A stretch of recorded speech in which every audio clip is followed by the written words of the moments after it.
Some of you are pretty old. I mean, seriously, some of you have been around for quite a long time, yeah? And I'm guessing if I asked you, what's the most valuable thing that you've ever possessed? Or if I said, what's the most valuable thing that life has to offer? Apart from love, because I guess we'd say love is number one. My guess is that most of you would say it's time itself. We've all heard the stories of people in their deathbeds who said, I wish I had spent more time with my loved ones. But time, or at least the concept of time, is actually a pretty strange thing when you stop and think about it. And we humans, we do our best to get our heads around it. And what we do is we break it into segments. We give them names, right? Like years or months or weeks or days or minutes and seconds, etc. And we use really weird numbering system to do this, mainly based on the number 6. 60 seconds in a minute, 60 minutes in an hour, 24 hours, that's 4 6s in a day, 12 months, that's 2 6s in a year.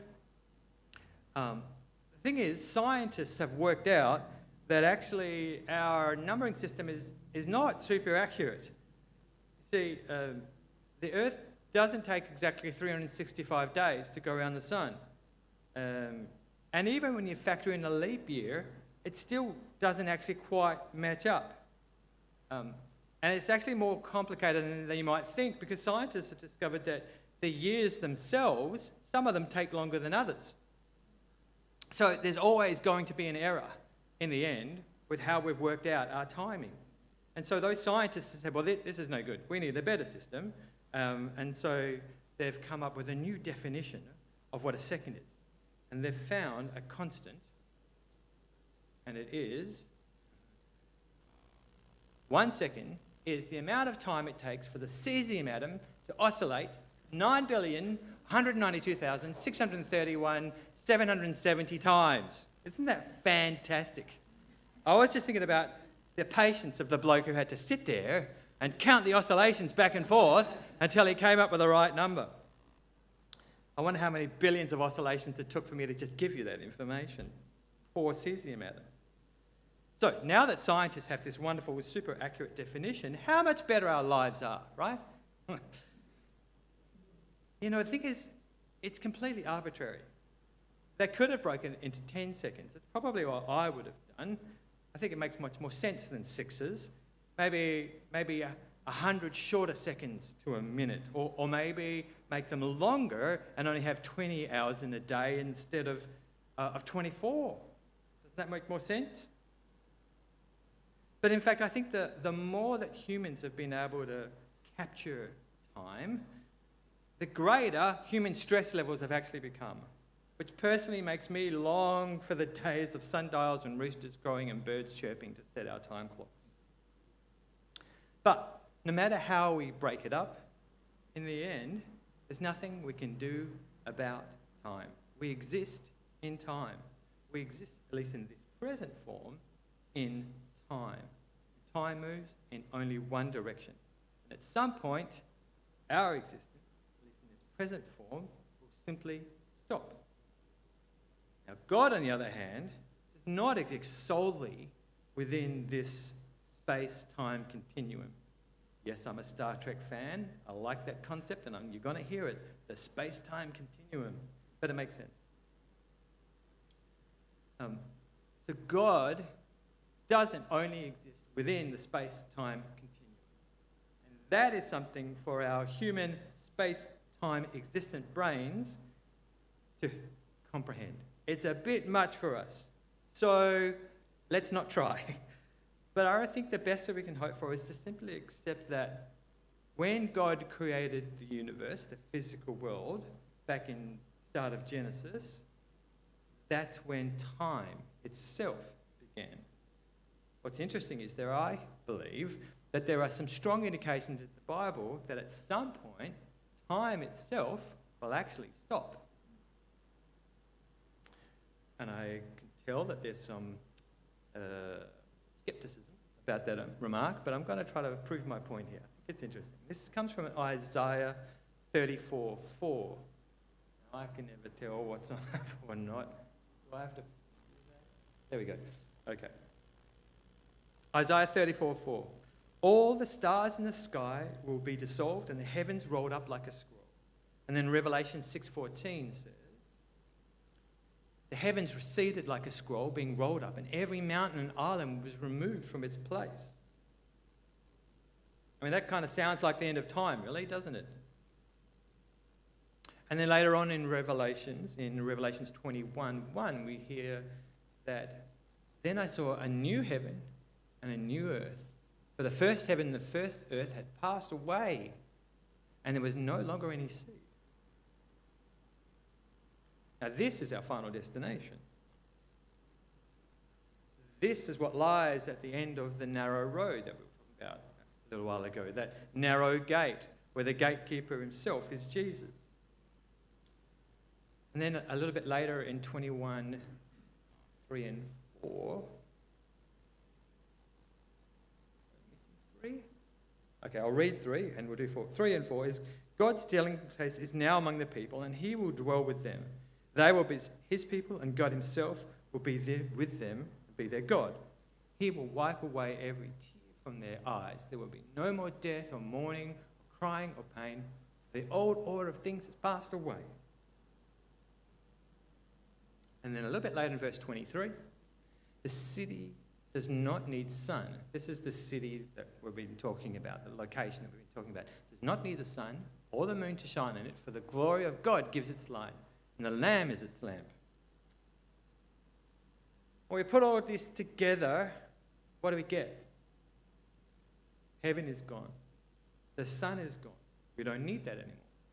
But if we don't have an heaven, we don't have an earth, we don't have all the elements that created the earth anymore, if they've all been gone and wiped up, we don't have the elements that are necessary for time anymore. There's no longer a day. There's no longer a night. There's no way of even noticing the passing of time. We actually joined God outside time for eternity. Now that was fun. Try and get your heads around this. If this is outside of time, then it already exists now. And we are already there now. Too much? Did your brains just explode like mine did? Anyway, well, let's get our heads out of the clouds, back into this space-time continuum for the moment. So I hope that gives really a bit of perspective. So long as we're stuck here in this time, let's try to make the most of this time that we've actually been given. And I think that gives a little perspective to the concept of we've been given time. We've been given a brief existence inside the time-space continuum and an eternity outside of it. And we get one shot to use this time well. And after that, all we're going to be able to do is perhaps watch on. Exactly how that works yet. But I do know we get one very brief shot to actually exist in this world, in this realm.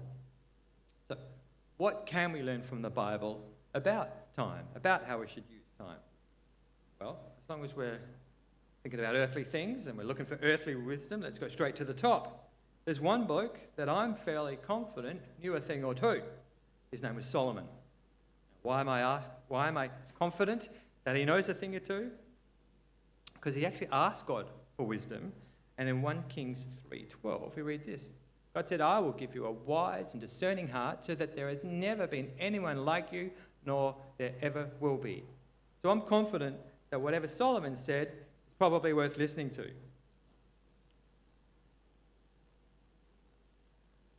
So what did Solomon say? What did he say about time? Actually, he gave us something pretty cool. You've probably heard this stuff before, mainly thanks to the carpenters, because they made it famous. Here we go. There is a time for everything, and a season for every activity under heaven. a time to be born, a time to die, a time to plant, a time to uproot, a time to kill, a time to heal, a time to tear down, a time to build. A time to weep and a time to laugh, a time to mourn, a time to dance, a time to scatter stones, a time to gather them up, a time to embrace, and a time to refrain from embracing, a time to search, a time to give up, a time to keep and a time to throw away, a time to tear, a time to mend, a time to be silent, a time to speak, a time to love and a time to hate, and a time for war and a time for peace.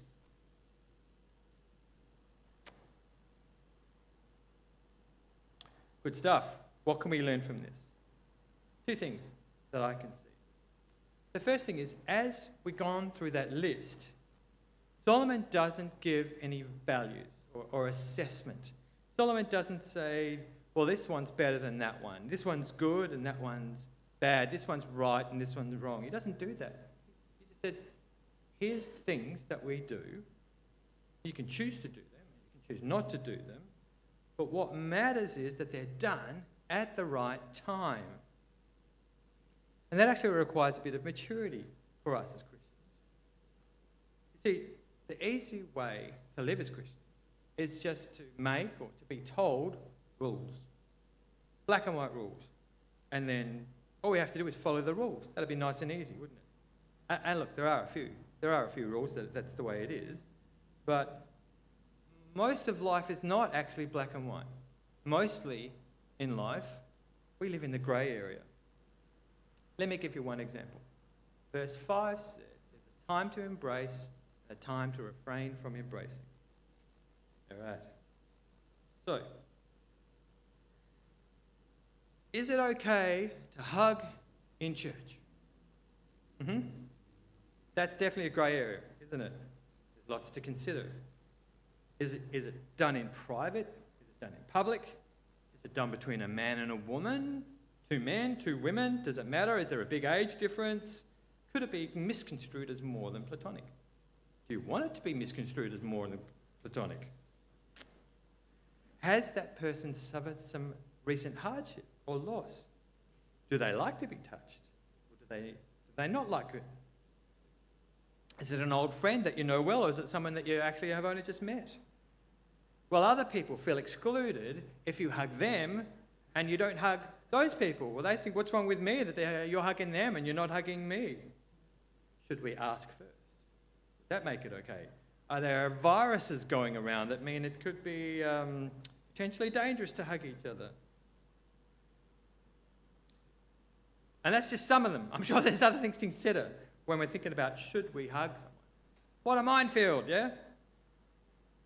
But that's the world. That's the real world. That's the world that we actually live in. So I think we're left with two therefores from this idea. The first is, we need to try not to make hard and fast rules about things. We need to be sensitive to timing, to the context of our actions. Timing is everything. And secondly, let's have grace with each other when we get it wrong, because there's a lot there. There's a lot to think about. Let's just assume that we're acting out of love and that sometimes we get it wrong because it's complicated. As I said, there's two things to gain from this passage. I want to go back to the first line. There is a time for everything and a season for every activity under heaven. So we just looked at the importance of timing. The other thing to notice is that there are seasons. There are God-appointed seasons. Once again, there's two aspects to this concept of seasons. The first is, as important as it is to do things in the right timing, it's important to do things in the right season. Just ask any gardener. They can confirm that. So I want to give us one example about the importance of seasons, doing the right thing in the right season, this time from the Bible. We'll look at the first two lines of 2 Samuel 11. In the springtime, we've got a season, spring. At the time when kings go off to war, David sent Joab out with the king's men and the whole Israelite army. They destroyed the Ammonites and besieged Rabbah, but David remained in Jerusalem. Notice it doesn't say when armies go off to war, it says when kings go off to war. David should have been warring. That's what kings did in the spring. Winter is too cold, too wet. Summer, in that kind of area of the world, it can be very hot. Water can be a problem. But spring, perfect season for warring. Yet David chose to stay behind. And we don't know why he chose that decision, but we know that it led to what many people can consider to be his worst season. It was a season of complete moral collapse. For anyone that doesn't know the story, David ended up sleeping with a man's wife, he got her pregnant, and then he arranged to have the man killed. Adultery and murder. Heavy stuff. Seasons are there for a reason. Seasons are part of God's natural order. And when we go against God's seasons, it's easy for bad things to happen. We're less subject to the weather these days, but God still has seasons for us. A season perhaps for study, a season for work, a season not to work. It could be a season to make family, or maybe to travel. It could be a season to spend, a season to save. I think I'm starting to sound like a Carpenter song. Which brings us to the second aspect of the idea, or the reality, that God created seasons for a reason. So just as it's dangerous to make hard and fast rules about things like hugging, we need to be okay to have flexibility with our lives. The prophet Isaiah had lots of seasons. He had a season in Judea, he had a season in the wilderness, in a cave by a stream. He had a season as a well-known prophet, and he had a season in hiding. And he even had a season as a house guest of a heathen woman way up in a place called Zarephath, which is actually well north of the Israel border. And God used Isaiah mightily in each and every one of those seasons.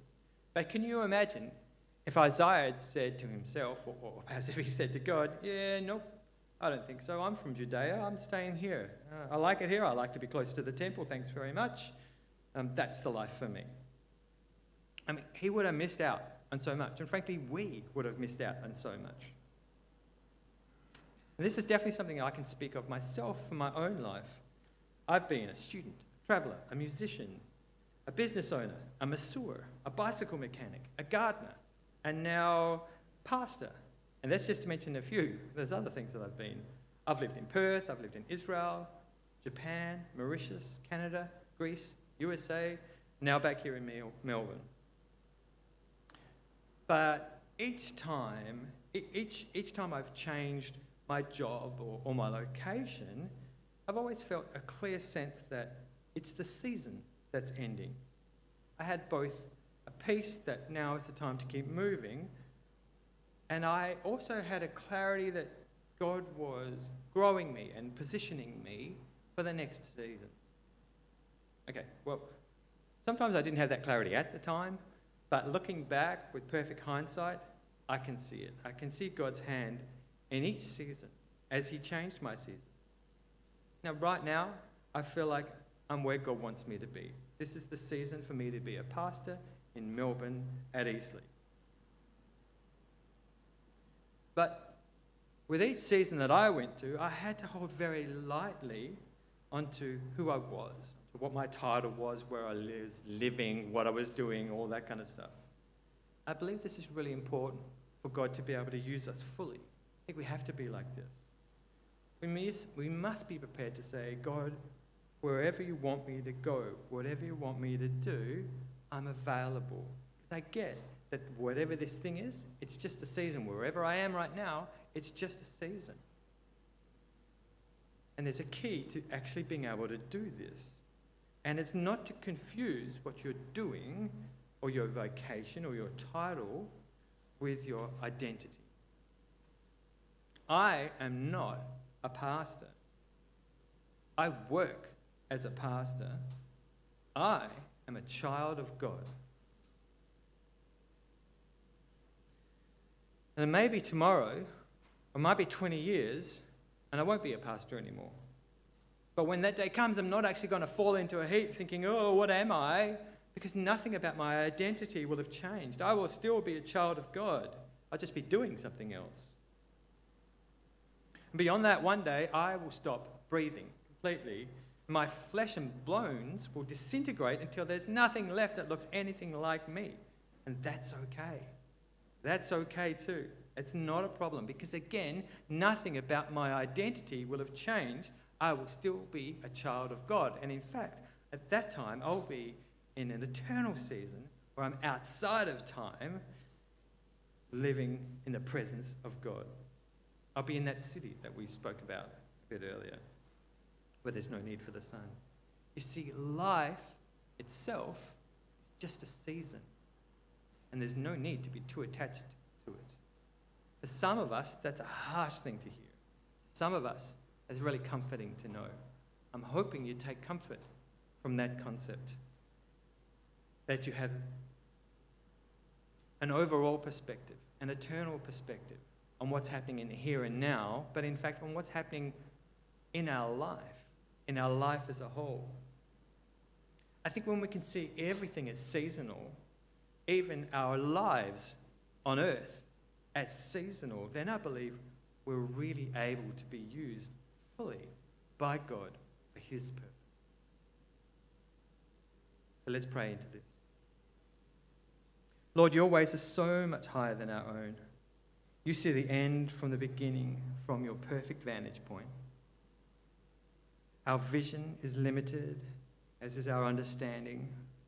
So Lord, I pray that you help us to understand more about you, about the universe that you've created, and you help us to have your perspective about ourselves, about our times, about our seasons, and about your times, and about your seasons. Lord, I ask that you help us not to be attached to the things of this world so that we may be better able to come alongside you to join in your plan in your perfect time. In Jesus' name.